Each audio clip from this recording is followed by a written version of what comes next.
Hi, everybody. Welcome to Plot This, an introduction to plot in fiction. In our videos on the history and style of detective fiction thus far, we've talked about the enhanced role of plot in this genre, how plot matters a lot in this type of writing.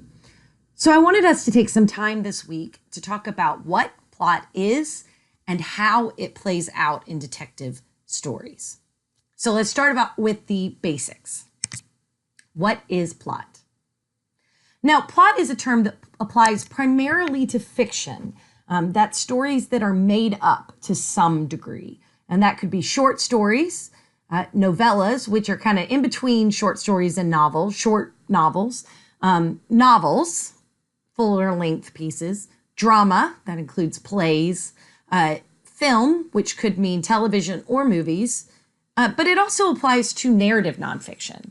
Now, we know that nonfiction is true writing. It's based on facts and it is factually accurate, at least as far as memory can allow. And so narrative nonfiction would be true writing that tells a story rather than just exploring ideas or reporting on people or places. Like the things you read in newspapers, those are more reporting type of nonfiction. But narrative nonfiction, like memoir, when people tell stories about their lives, that's narrative nonfiction. Plot can apply to that as well. Now, to, kind of in a much lesser degree, we may sometimes think of plot as it relates to poetry, to narrative poetry, but that's far less common and for our purposes this semester, not that relevant. So we're going to push that to a side and think of it more in terms of fiction and at times narrative nonfiction. So plot is, simply put, the sequence of events in a narrative. Narrative is another word for story. And their relationship to each other. So it is the sequence of events, what happens, but it's also how and why those things connect to one another. So it goes beyond just the story. It's not just a list of events. It is the connection between those events. The writer E.M. Forster describes plot this way. The king died and the queen died is a story. The king died and the queen died of grief is a plot. What he's saying there is it's not just what happens, but why it happens and how those things are related. When we're reading more casually, not thinking too much about the structure of a piece, we might just think that events are related because of chronology. We know this thing happened and then this thing happened, and so we're just going to accept that those things are related. Or we think the writer just put them in that order for that reason, and so we'll just go with it. But when we're reading more thoughtfully, we take notice that causation in plot is related to other elements of narrative, like character and setting, all the elements that play out in narrative. We see those things as related. For example, it is because a character is a certain type of person that a certain event happens in the story. In Forster's example, you see that. The king died and then the queen died of grief. Well, that tells us something about the queen's character. And it tells us something about the relationship between the king and the queen. It isn't just events that happened. It is connected to who the people are and what their dynamic was and where they're set. And, all those other elements of story. It is how all of those things work together that make the plot. So think about it as character influences plot, and because of plot, the characters often change over the course of a story. All these factors relate to one another. Keep in mind that because there is causation in plot, and think about that word causation, because they aren't just a list of things that happen, plot typically begins with conflict. The stories we read, the movies we watch, they involve people facing some sort of conflict. Now, it could be big, like, there's an asteroid coming to destroy the world and they need to save the world from the asteroid. Or it can be small. Maybe two people get in an argument and they have to work it out. It could even be internal, like someone's personal goal to overcome some, challenge that they're facing, some mental issue they have. That would be an internal conflict. But a commonality between virtually all narratives across the whole of human history is the existence of conflict. So let's see that in action. Generally, and you may have learned about this before, we think of plot and story in terms of the narrative arc. Now, this is a loose kind of way to visualize story. It is definitely not a, rule or a kind of formula that we fit everything into. But it is kind of a general way to approach the thought of story. The narrative arc starts with the timeline. It's like any timeline you would draw across a page. But you can also think of it, sometimes I think of it as like a sidewalk that somebody's walking down. The timeline, it's like an even sidewalk. If you just keep walking, you could walk forever, right? Everything is even, everything is fine. This is your day-to-day life. This is getting up in the morning, getting dressed, going to work, going to school, coming home, eating dinner, going to bed. This is normal every day. We call that at the beginning the exposition or stable situation. That is, this is the way life is. This is the normal. This is day in and day out. But then a conflict arises, and you can think of it as kind of like a barrier on that sidewalk. Something happens, and no longer can you just walk down the sidewalk as if everything's the same. Something happens to change your timeline. It moves us away from the baseline of the stable situation, and it brings us into what we call rising action. Rising action is when the stakes are raised.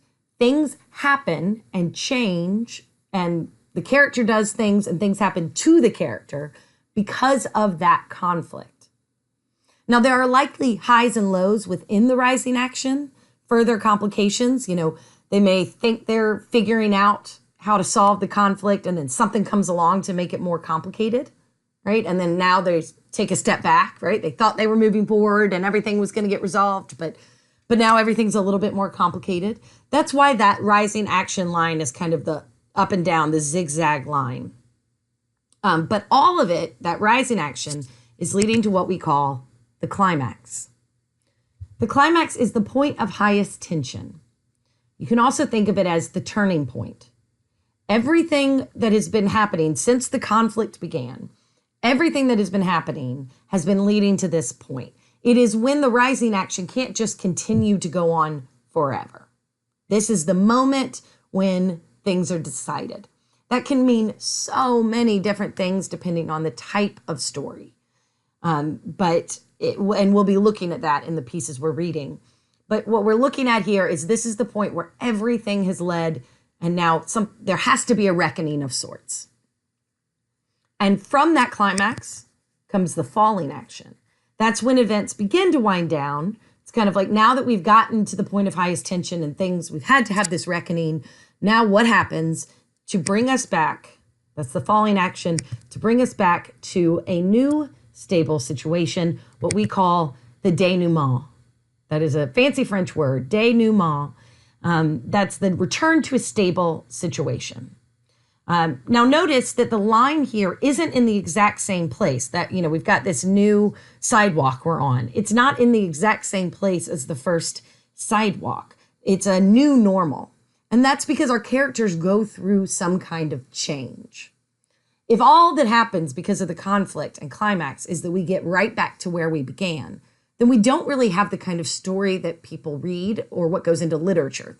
That's like me saying, well, I was driving to work today. I got stuck in traffic. That's my conflict. I had to take another route to get to work. My rising action is my up and down about going through thinking I had a good detour. It didn't work. Finally get to the climax, which is where I found the way to get to work. The falling action is that now I'm driving, and the return to stable situation is that I actually got to work. Well, in that case, I'm just back to that original sidewalk, and that's a pretty boring story. So the ones we're looking for, the ones that make it into literature, are the ones where the new normal, it's a new normal. The stable situation is not the same. Now, the story may not be written in this order. For instance, we could get flashbacks that bring us back to things that happened before that stable situation. But we the events and the relationships within them, the plot, still happen in some kind of chronological order, even if we're not reading them in chronological order. Now, in stories of different lengths and focus, the balance might be different, spending more time on one of these elements than another. You can kind of think of it as a wavelength. In a short story, for instance, or a TV show episode, the wavelength might be pretty short, right? There might not be a lot of rising action. There might not be much falling action at all, right? In a novel, that rising action is probably going to be much more extended, and that wavelength would be much longer. And in fact, novels might even have a few narrative arcs within a narrative arc. You could draw many narrative arcs all the way up and down the rising action because there's a lot of different threads of stories going on. But generally, again, we're talking generally, this narrative arc can be a good tool to think about what we mean when we're talking about plot. Now, with mysteries and detective stories, we can also think of plot as coming in the 3-act structure, a term traditionally applied to dramas and films. Plays often have 3 acts, and so that's where the term comes from. With this kind of story, we have our Act 1, and that's the beginning, the setup, the crime. This is typically where we start with detective stories. Typically, a crime has already been committed. Now, that, again, is a generalization. There's plenty of times that we start a novel before the crime has been committed. But generally speaking, that even before the crime is committed is probably a pretty short window of time. We get to the crime pretty quickly. The crime then functions as our conflict to send us off into a different direction, right? Obviously, that sidewalk we're walking down can't stay exactly the same if now someone has been murdered, right? That's a giant conflict to send us off. But in that Act 1, we probably learn what has been done, maybe when it was done, maybe how it was done. We know that this person was stabbed or shot or whatever it may be. We might learn other relevant info like who are our main characters, our protagonists, where is the story set, what time period, when it happens. We get that kind of information to establish the situation that we're in. But the characters and readers are thrown immediately into a cause and effect timeline where we know the effect. The effect is the crime. And we're setting off on a search for the cause of the crime. Now, that's not every story like that. That's something specific to detective stories, is we have an effect, the crime, and what we're trying to do is figure out what causes led to that effect. Now, at the beginning of a detective story, there is somebody who knows what those causes are. The person who committed the crime, the guilty party, they already know those causes, but we don't know who they are. And we don't know the causes. So we're trying to figure out what somebody already knows, but we don't know who that person is. Then we move into Act 2. Act 2 is the investigation. Typically the longest act, also often most of the book, most of the story. This is where we gather evidence related to the crime in order to figure out the causes. This is also where we'll get information that seems mundane or unimportant, but that will end up mattering a whole lot at the end, right? The detective figures out that this detail that we didn't think was all that important ends up being really important. We also are going to get some information that seems to matter a lot, but doesn't, right? There's some clue or information that seems like that's going to solve everything, but it either doesn't have an effect, like a red herring, that term we've talked about before. Red herrings are when you think it means something, but it doesn't. Or they don't end up meaning what we thought they were going to mean. We saw this fingerprint and we thought for sure that meant this guy was guilty, but it actually ends up meaning something else. We may get alibis, maybe forensic evidence, depending on the time period in which it was written. We learn new things about the victim and about the suspects during the investigation. Literary critic Tzvetan Todorov it identifies a uniqueness about detective stories, calling them a complex double narrative, where an absent story, that of the crime story, is reconstructed during a second story the investigation. So by that theory, we have built into it two narrative arcs, because we have the narrative arc that led to the crime, and then we have the narrative arc of trying to reconstruct that first narrative arc so that we know the causes that led to it. That's something that's unique about detective stories. What grows from the investigation could be seen as two separate acts: the consideration or analysis of the evidence and the judgment or punishment stage. But in so many of these stories that we're going to be reading, those two acts are combined in what we generally call the solution. Here, the detective makes sense of the clues, identifying which ones are important and which are not, and then also what we can learn from them. We return to the opening crime to now identify the culprit, often a murderer, and why they did it. That's the motive, the cause, it's part of the cause, why they did it, the motive, and also the details on how they did it. Sometimes we see the guilty party punished. In Golden Age books, the end is probably pretty tidy, meaning there's an arrest of the guilty party commits suicide, or the guilty party has some accident, like they're trying to run from the police, and then they have an accident that kills them. There's something that ends it, right? There is a tidy cleanup where the guilty party has been held accountable in some way. That's Golden Age style, because we don't typically have our guilty parties getting away with it. Other detective stories in other periods will have guilty parties getting away with it, but in Golden Age we don't. But either way, that would fall into the category of the solution. But either way, whether the guy gets away with it or not, we think of the solution as being the things are, kind of tied up here. We know the answers to the questions we started with. And again, in Golden Age, it's very important to think about order being restored in the solution. When detective fiction is growing out of chaos, part of the draw of it is like a culture or time period of chaos. Part of the draw of it is the idea that by the end of this, there will be a sense of order. All will be right with the world because the bad guy will get what was coming to him, and the good guys will be proven innocent. And, this is the good guys win and the bad guys lose. Order is restored. So it's important to consider plot with detective stories, both their overall structure and the details along the way. Because as we've said before, this type of writing, this genre, it revolves around plot in so many ways. We can like and even care about the characters. We can enjoy spending time in the setting.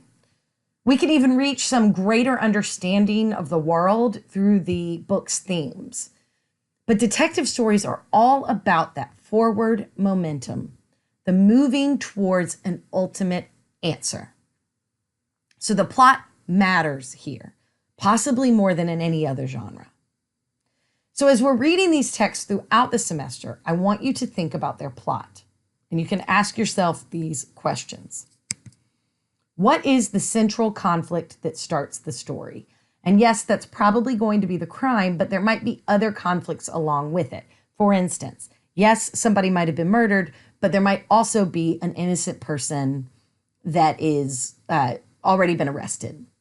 And so those are central conflicts, both of them, that start the story into its particular trajectory. Then you want to think about, how does the rising action of the investigation bring us to that point of highest tension? When and how does the writer keep us engaged? By building suspense. So they find a clue, or maybe a second person is murdered, or somebody starts taunting the police with letters that say, "You'll never catch me." These kinds of things that happen along the way that raise the stakes of the investigation and make them more serious, and also project and momentum push us towards that climax. I want you to think of, what is the climax? What is the moment of highest tension? When does it all come to a head where now we must have the answers? What happens to the characters and the situation as a result of that climax? Once we get to the point where we can't go any further, how does that affect the players in the story? And then what is that new normal stable situation? Is it tidy? Is order restored? Does it point to more disorder in the future? That tells us a lot about the themes of a piece by how it ends, what the new normal is. And think about, how does one thing lead to another? They say that the ultimate solution of a good detective novel should be a surprise. But when looking back over the story, the writer should have been building to it all along. So the first time you read it, you shouldn't know who did it, but if you go back and read it a second time, you should feel like it's obvious the whole time who did it. You just didn't catch it before. That's kind of the theory of good detective fiction. So we want to think about, does the ending feel inevitable, meaning it's been built towards all along, but is it also surprising the first time you read it? And why or why not? Does that happen in the text we're reading? Why or why not? All of these are questions to consider while reading detective stories, and questions we'll talk about as we analyze them. So keep these in mind. All right, see you soon.